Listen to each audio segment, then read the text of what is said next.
Hello everyone, कैसे हैं आप सब। एक बार पुनः शिव कोचिंग क्लासेस पर स्वागत है बच्चों। यहाँ पर जो पूरक परीक्षा हुआ है आज गणित का, तो यहाँ पर आंसर शीट में लेकर आता हूँ। क्योंकि एक चीज़ मैं आपसे क्लियर कर देना चाहता हूँ कि भाई पेपर 11 बजे हो जाता है। अब बच्चे 3 बजे 4 बजे कॉल करते कि सर आंसर शीट नहीं दिया आपने।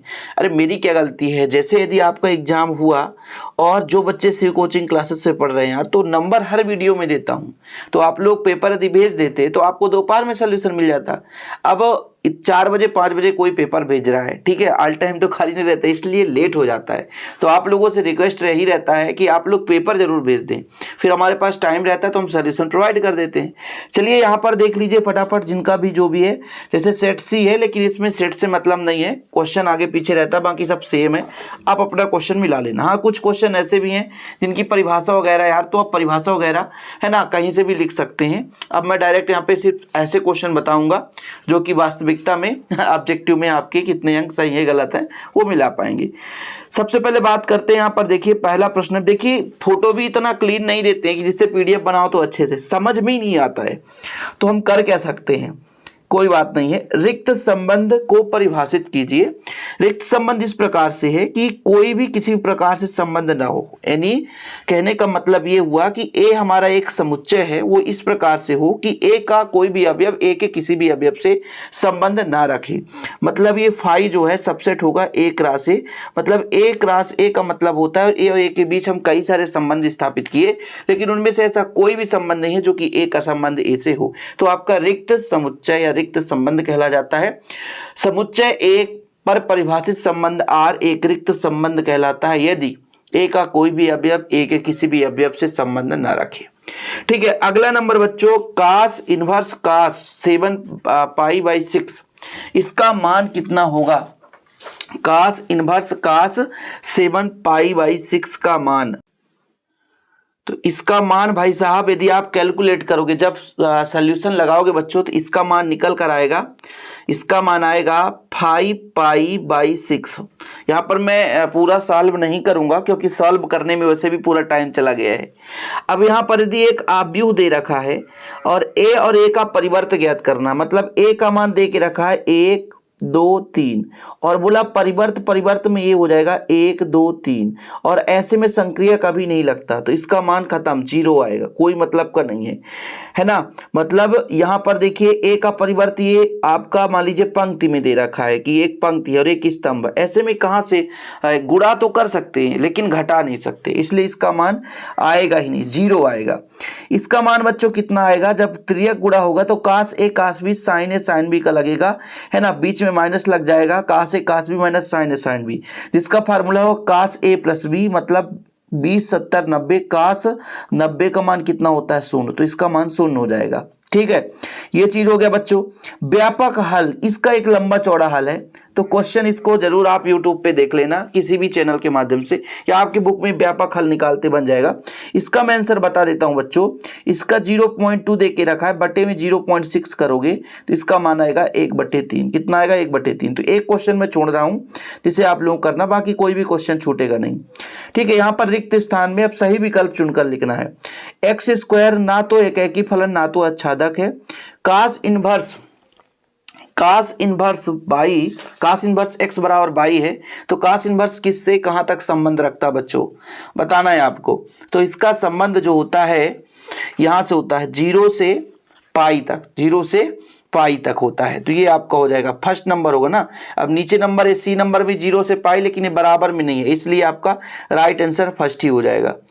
यहां पर देखिए बच्चों, ये आपका बताता है स्तंभ, m बताता है स्तंभ, और एक है मतलब यहाँ पर केवल और केवल स्तंभ आव्यूह को रिप्रेजेंट करेगा। यदि मान लीजिए m गुणे n है, सॉरी m गुणे 1 है, इसका मतलब कई सारे पंक्ति हैं लेकिन स्तंभ की संख्या 1 है, तो स्तंभ आव्यूह हो जाता है।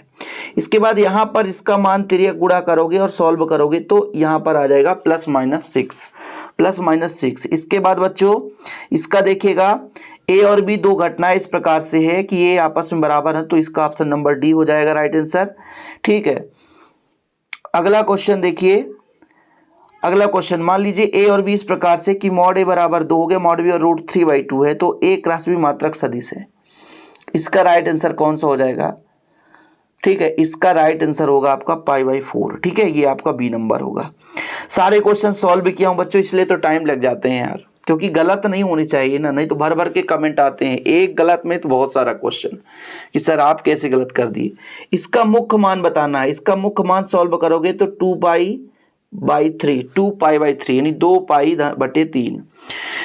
साइन 3x का अवकलन करोगे तो 3 cos 3x आ जाएगा। ठीक है, 3 cos 3 सामने आ जाएगा अवकलन में और cos 3x ही रहेगा।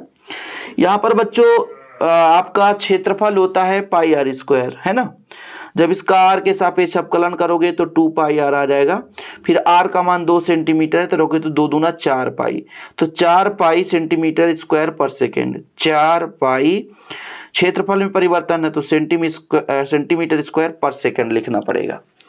इसका समाकलन गुणांक होगा, इसका समाकलन गुणांक यहाँ पर p का मान, जब इसको आप पूरा सॉल्व करोगे तो p का मान आएगा आपका -1/x और इंटीग्रेशन फैक्टर निकालने के लिए e का पावर कितना होता है, e का पावर pdx, यही तो होता है e का पावर pdx। अब इसका मान रखोगे -1/x तो आंसर आएगा 1/x का समाकलन log x होता है बच्चों, तो e का पावर -log x आएगा। ठीक है, इसका e का पावर -log x। इसके बाद आगे देखिए, इसका आंसर आ जाएगा ना e का पावर -log x आएगा बच्चों, e का पावर -log x। यहां पर देखिए इसका जो बिंदु है ये हो जाएगा 2, 3 और -5, ये इस बिंदु से होकर जाता है -5। ठीक है, -5 से होकर जाता है। इसका मापांक निकालना है तो इसका √6 आ जाएगा, क्योंकि एक का वर्ग 2 का वर्ग, तो टोटल आएगा कितना 6 ही आएगा, तो √6 हो जाएगा।